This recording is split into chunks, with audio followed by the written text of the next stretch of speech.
À quelques jours de la cérémonie Miss France 2023, les Miss régionales se livrent sur leurs envies, leurs combats et leur histoire.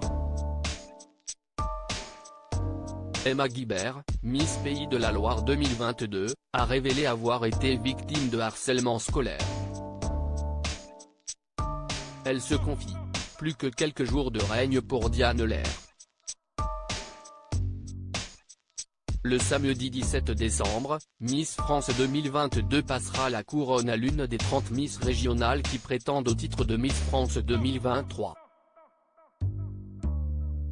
La soirée se déroulera à Châteauroux devant une salle comble, mais aussi devant un jury qui ne manquera pas une miette de l'événement. Francis Huster présidera, mais pourra compter sur l'avis des autres membres, à savoir, la judokate Clarisse Agbenienou, la chanteuse et humoriste Camille Lelouch, Marine l'Orphelin, Miss France 2013, le scénariste Dominique Besnéard, le comédien Arnaud Ducret et le chanteur Kenji Girac. Être Miss, une affaire de famille ces dernières semaines, les photos officielles des Miss ont été dévoilées, tout comme leurs portraits qui permettent d'en savoir plus sur elles dans de courtes vidéos. Si est-il l'occasion pour les téléspectateurs d'apprendre à les connaître avant de les voir défiler.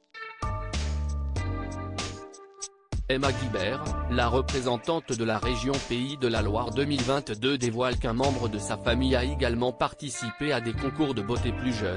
Ma marraine, aujourd'hui âgée de 45 ans, a été Miss Côte de Lumière et Miss Vendée en 1999.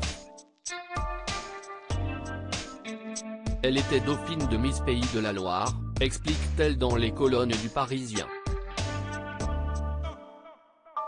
Mais ce n'est pas elle qui l'a poussée à se lancer dans l'aventure. En effet, ce sont ses amis qui l'ont convaincue, je n'y croyais pas mais je me suis prise au jeu, admet-elle.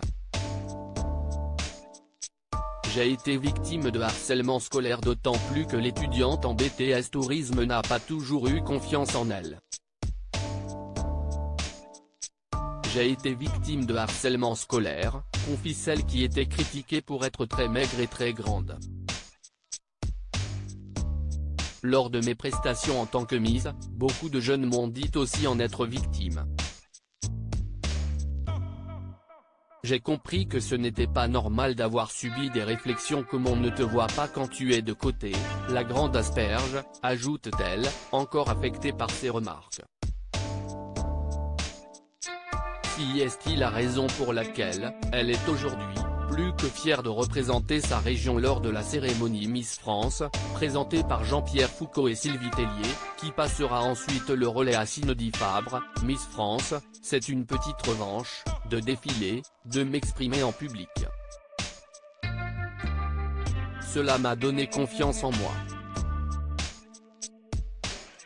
Je me sens enfin femme. À lire aussi Miss France 2023, découvrez les photos des 30 candidates en maillot de bain.